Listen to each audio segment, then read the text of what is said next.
Assalamualaikum warahmatullahi wabarakatuh. Perkenalkan, nama saya Anastasia Maupangga. Di sini saya akan menjelaskan sejarah dan perkembangan radio di Indonesia. Yang pertama, apa itu radio? Radio adalah perangkat komunikasi yang menggunakan gelombang radio untuk mentransmisikan suara, musik, atau informasi lainnya. Gelombang radio ini berupa gelombang elektromagnetik yang dapat mengangkut sinyal dari stasiun pemancar ke penerima, seperti radio mobil, radio portabel, atau perangkat elektronik lainnya. Selanjutnya, asal mula Radio Indonesia.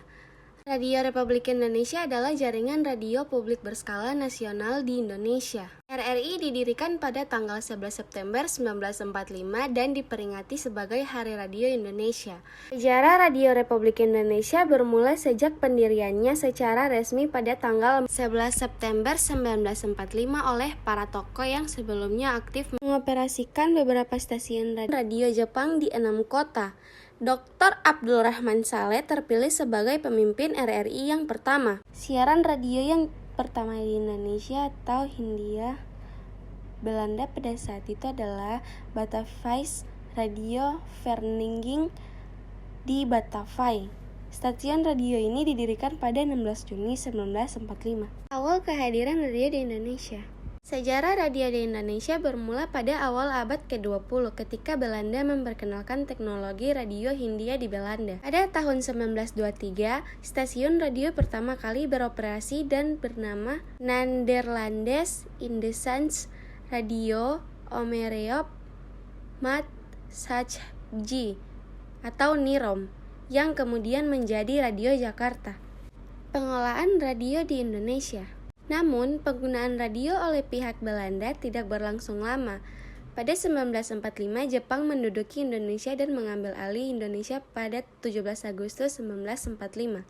Pengolahan radio kembali ke tangan Indonesia tanggal 11 September 1945 menjadi poin penting dalam sejarah radio karena pada hari itu didirikan Radio Republik Indonesia atau RRI yang menjadi tonggak pendirian Hari Radio Nasional. Selanjutnya, perkembangan teknologi radio. 1. AMR awalnya, radio menggunakan modulasi amplitudo untuk mentransmisikan sinyal suara, namun teknologi ini memiliki keterbatasan dalam kualitas suara dan kejernihan sinyal. 2. FM radio kemudian, frekuensi modulasi diperkenalkan, memungkinkan transisi suara yang lebih jernih. FM radio menjadi populer dan masih digunakan hingga saat ini. 3. Radio digital. Perkembangan terbaru dalam teknologi radio adalah radio digital. Radio digital memberikan suara yang lebih berkualitas dan peningkatan dalam fitur seperti radio, satelit, dan streaming online. Yang terakhir adalah sejarah perkembangan radio.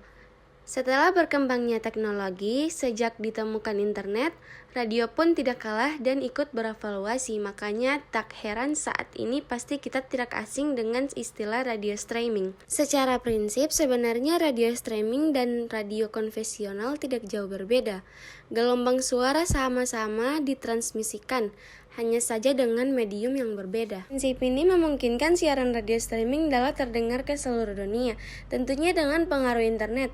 Karena akses yang lebih luas dan lebih dijangkau, banyak radio di Indonesia mengolaborasikan sistem radio analog dengan radio internet. Dengan adanya internet dan teknologi streaming, radio akan semakin terkoneksi dengan audiensinya. Sekian dari saya, terima kasih. Wassalamualaikum warahmatullahi wabarakatuh.